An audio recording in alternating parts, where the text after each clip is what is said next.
class. How are you? I missed you. You know what I missed? I mean, I know I don't see you and know you like we're like, simpatico, but I did miss reading our story. I do get into the story. I've gotten into this story and yeah, I don't continue on, of course, although I was tempted. So I've been tempted. But I also like basting it in my head. You know what I'm saying? I do. I don't do it that often, but even like when I get started with the class, with the reading room here, I start thinking about it. It's like this story I like. We're halfway through. We're only halfway through. I know. 28 days we're going to spend on this story, it looks like. Something like that, right? Fuku versus Zafa. This is exactly what I want to know more about. I want to know more about that. They started the story with Fuku. Let's hear more about Fuku, right? Okay. I had some on my chicken. There are still many on and off the island who offer Beely's near-fatal beating as irrefutable proof that the House Cabral was indeed victim of a high-level Fuku, a local version of House Atrias. Two Truhi lions in one lifetime. What a carajo else could it be? I don't know what that, I don't understand that expression. Carajo, Carajo. But other heads question that logic, arguing that Beely's survival must be evidence to the contrary. Cursed people, after all, tend not to drag themselves out of cane fields with a frightening roster of injuries and then happen to be picked up by a van of sympathetic musicians in the middle of the night who ferry them home without delay to a mother with mad connections in the medical community. If these serendipities signify anything, say these heads, it is that our Beely was blessed. What about the dead son? The world is full of tragedies, enough without niggers having to resort to curses for explanations. A conclusion La Inca wouldn't have argued with. To her dying day, she believed that Beely had met not a curse but God out of that cane field. I met something, Beely would say guardedly. Back among the living. Touch and go, I tell you. Until the 5th day, and when at last she returned to consciousness, she did so screaming. Her arm felt like it had been pinched off at the elbow by a grindstone, her head crowned in a burning hoop of brass, her lung like the exploded carcass of a piñata. Jesus Cristo. She started crying almost immediately, but what our girl did not know was that for the last half week, 2 of the best doctors in Bonnie had tended her covertly, friends of La Inca and Auntie Trujillo to the core. They set her arm and plastered it, stitched shut the frightening gashes on her scalp, 60 puntos in all, doused her wounds with enough mercurochrome to disinfect an army, injected her with morphine and against tetanus. Many late nights of worry, but the worst, it seemed, was over. These doctors, with the spiritual assist from La Inca's Bible group, had performed a miracle, and all that remained was the healing. She is lucky that she is so strong, that doctor said, packing their stethoscopes. The hand of God is upon her, the prayer leaders confirmed, stowing their Bibles. But blessed was not what our girl felt. After a couple of minutes of hysterical sobbing, of readjusting to the fact of the bed, to the fact of her life, she lowed out La Inca's name. From the side of the bed, the quiet voice of the benefactor. Don't talk unless it's to thank the Savior for your life. Mama Beely cried. Mama Beely cried. Mama, they killed my baby. They tried to kill me, and they did not succeed, Lainka said. Not for lack of trying, though. She put her hand on the girl's forehead. Now it's time for you to be quiet, for you to be still. That night was a late medieval ordeal. Beely alternated from quiet weeping to gusts of rabia so fierce they threatened to throw her out of the bed and reopen all her injuries. Like a woman possessed, she drove herself into the mattress, went as rigid as a board, flailed her good arm around, beat her legs, spit, and cursed. She wailed despite a punctured lung and cracked ribs. She wailed inconsolably. Mama, mi maturan e mi hijo. Estoy sola, estoy sola. Sola, La Inca leaned close. Would you like me to call your gangster? No, she whispered. La Inca gazed down at her. I wouldn't call him either. That night, Beely drifted on a vast ocean of loneliness, buffered by squalls of despair, and during one of her intermittent sleeps, she dreamt that she had truly and permanently died, and she and her child shared a coffin. And when she finally awoke for good, night had broken, and out in the street, a grade of grief unlike any she'd encountered before was being uncoiled. A cacophony of wails that seemed to have torn free from the cracked soul of humanity itself.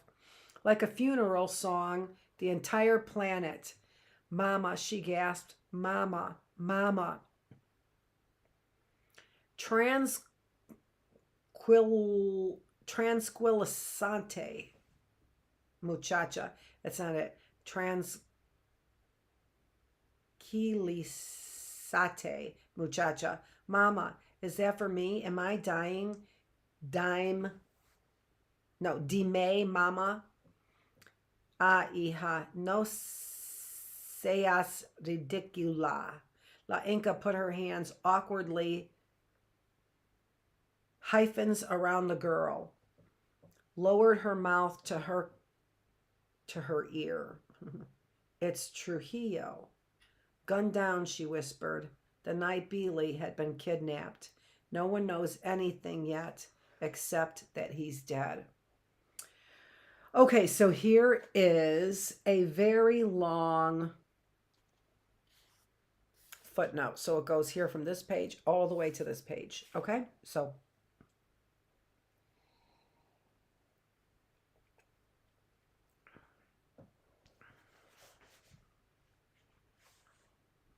they say he was on his way for some ass that night.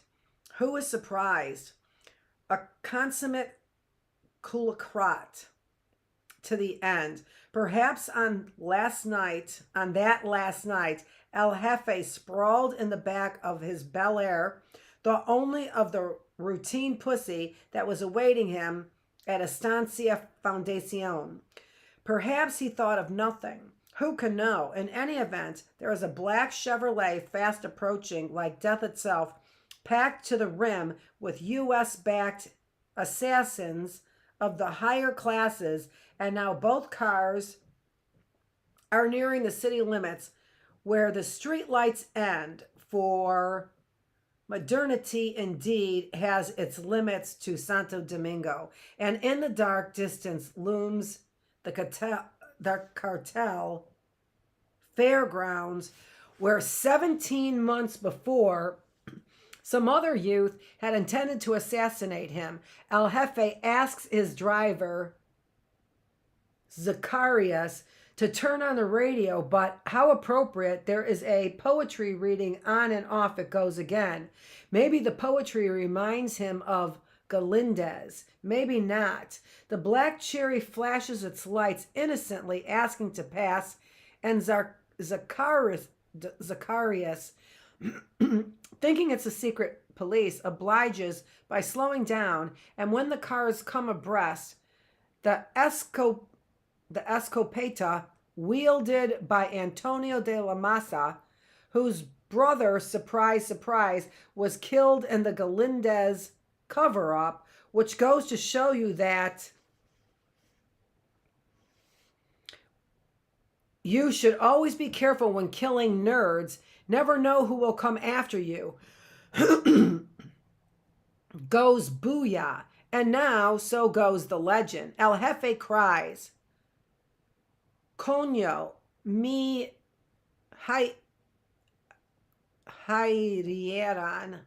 The second shotgun blast hits Zacharias in the shoulder, and he almost stops the car in pain and shock and surprise. Here now the famous exchange. Get the guns, El Jefe says.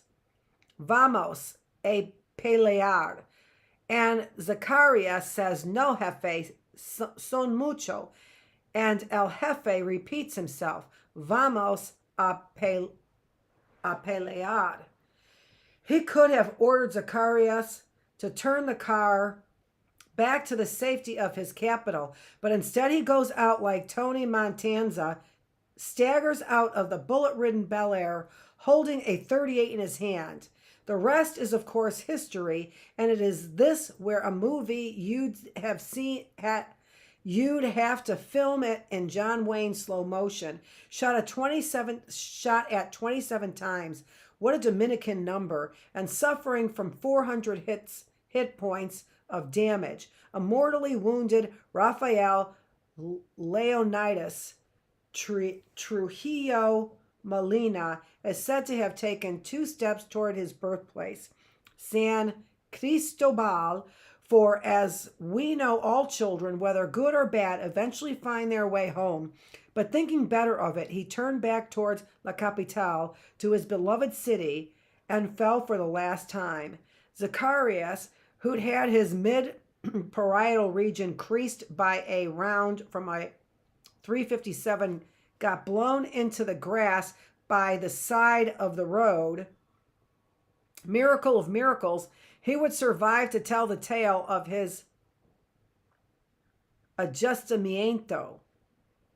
De la Masa, perhaps thinking of his poor dead set-up brother, then took Trujillo's .38 out of his dead hand and shot Trujillo in the face and uttered his now famous words, Este Guaraguao.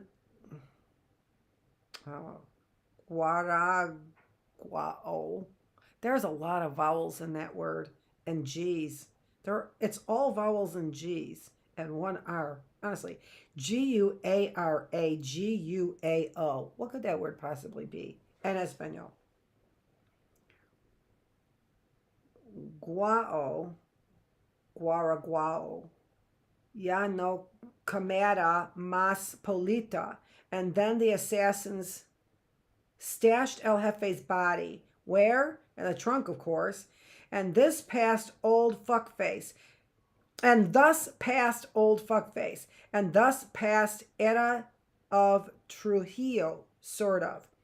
I've been to the neck of the road where he was gunned down many times. Nothing to report except that the guagua from Hyena almost always runs my ass over every time I cross the highway. For a while, I hear that stretch was the haunt of what El Jefe worried about the most. Los Maricones. I kind of just wrecked that, didn't I? Let's see here.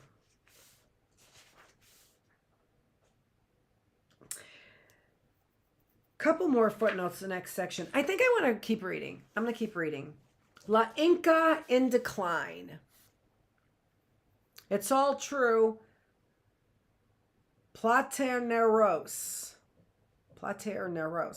Though the numinous power of prayer, through the numinous power of prayer, La Inca saved the girl's life, laid an A+ Zafa on the Cabral family Fuku, but at what cost to herself?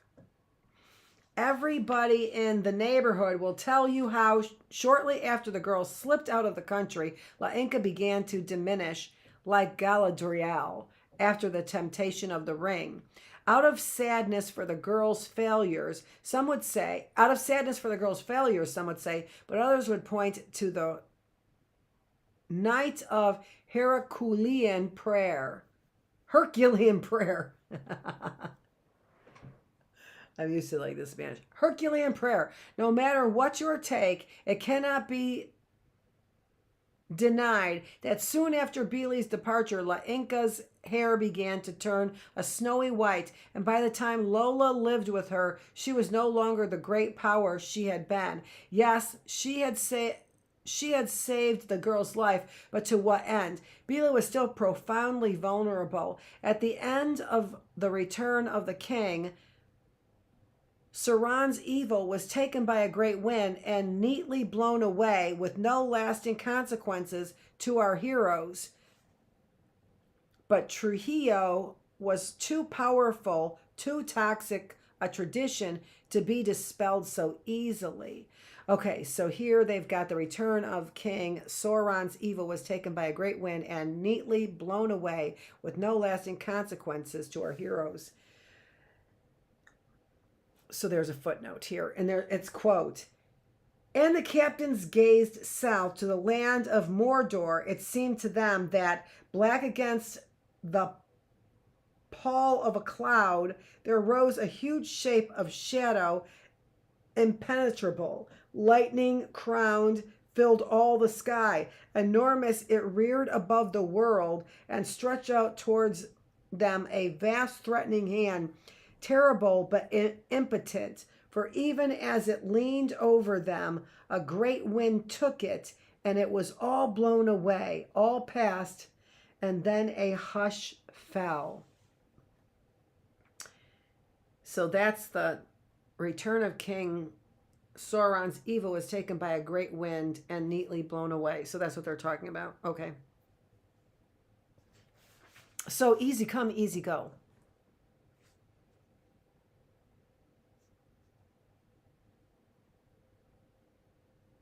Even after death, his evil lingered. Within hours of El Jefe dancing bien pegado with those 27 bullets, his minion ran amok, fulfilling, as it were, his last will and vengeance. A great darkness descended on the island, and for the third time since the rise of Fidel, people were being rounded up by Trujillo's son, Ramphis, and a good plenty were sacrificed in the most depraved fashion imaginable, the orgy of terror, funeral goods for the father from the son. The orgy of terror, funeral goods for the father from the son. Even a woman as potent as La Inca, with the evilish ring on her will had forged within Bonnie her own personal Lothlorien, knew that she could not protect the girl against a direct assault from the eye, capital E. What was to keep the assassin from returning to finish what they started? After all, they had killed the world-famous Mirabelle sisters. So there's another footnote. And where were the Mirabelle sisters murdered? In a cane field, of course. And then their bodies were put in a car and a crash was simulated. Talk about 2 for 1. Okay, so the Mirabelle sisters, who were of name, what was to stop them from killing her poor orphaned Negita?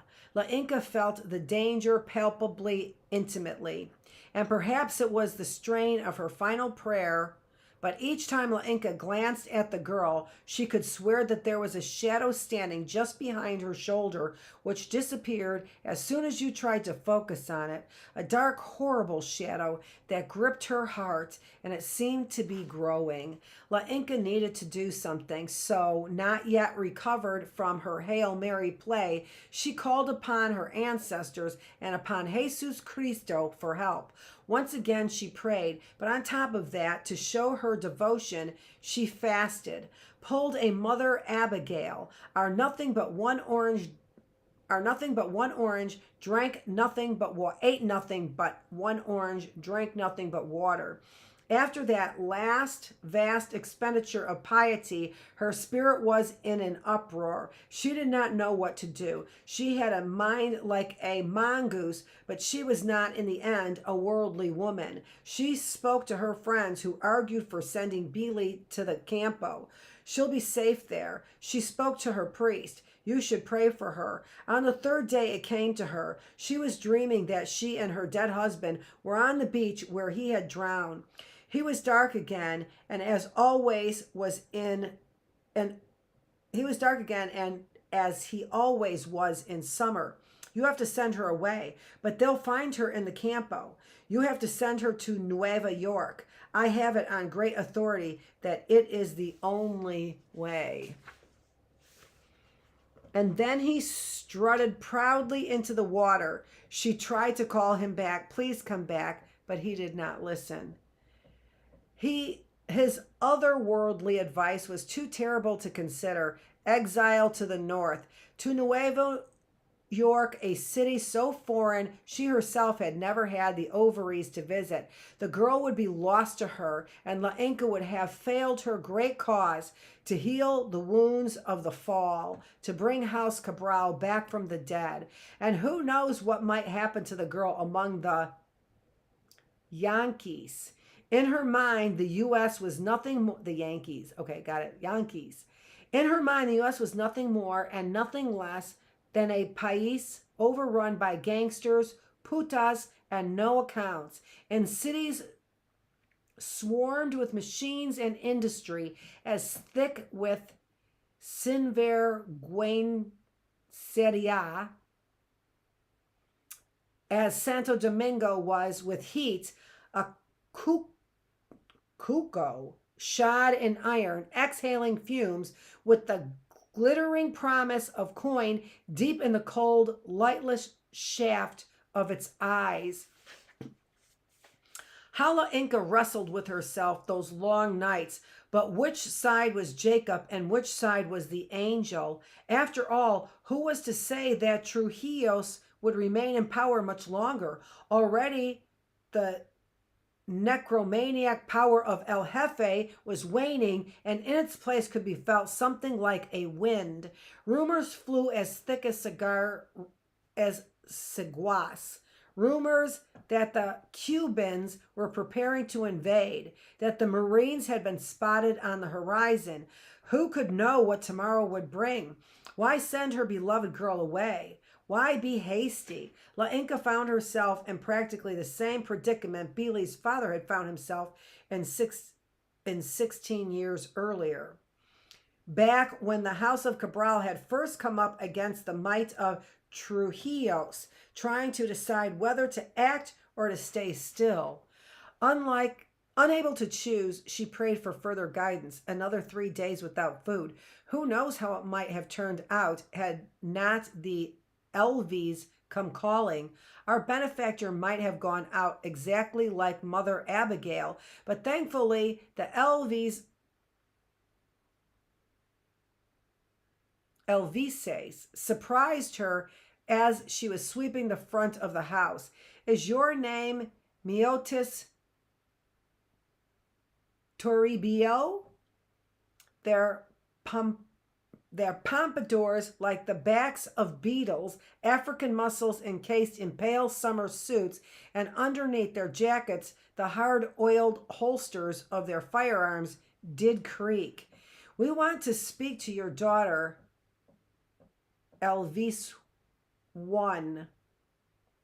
Elvis One. Elvis One. Oh, the Elvises surprised her. All right. You don't know if it's Spanish or English and what you have to do with the word. Got it. Got it. We want to speak to your daughter, Elvis One growled. Right now, Elvis Two added. Por supuesto, she said, and when she emerged from the house holding a machete, the Elvises retreated to their car laughing. Elvis 1. We'll be back, vieja. Elvis 2. Believe us. Who is that? Beely asked from her bed, her hands clutching at her non-existent stomach. No one, La Inca said, putting the machete next to the bed. The next night, no one shot a peephole clean through the front door of the house. The next couple of nights, she and the girl slept under the bed. And a little bit later in the week, she told the girl, no matter what happens, I want you to remember your father was a doctor, and your mother was a nurse.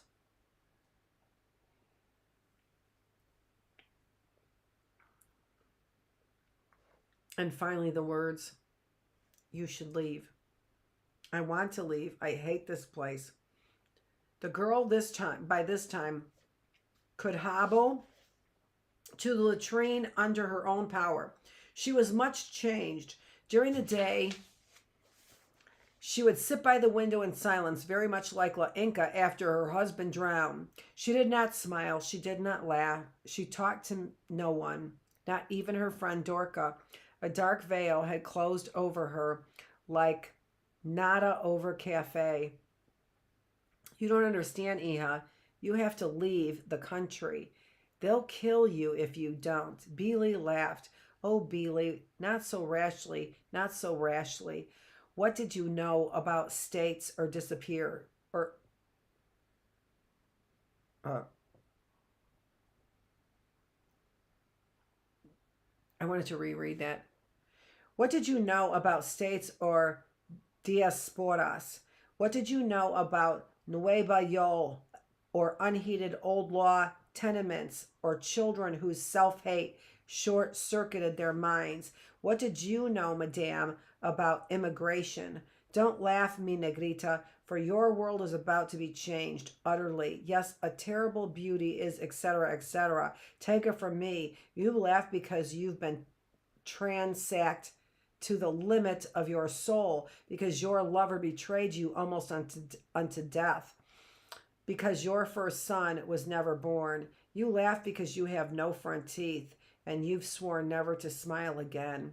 I wish I could say different, but I've got it right here on tape. La Inca told you you had to leave the country, and you laughed. End of story.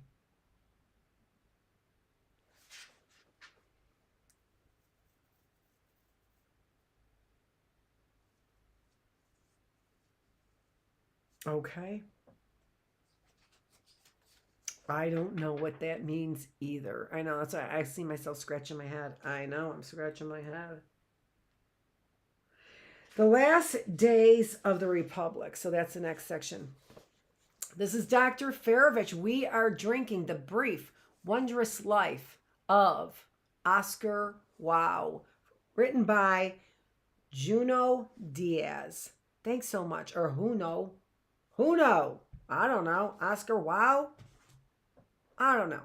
This is Dr. Annette Feravich. I'm the teacher. Thanks for joining me here in the reading room, our classroom that started a little late. Thanks for joining me.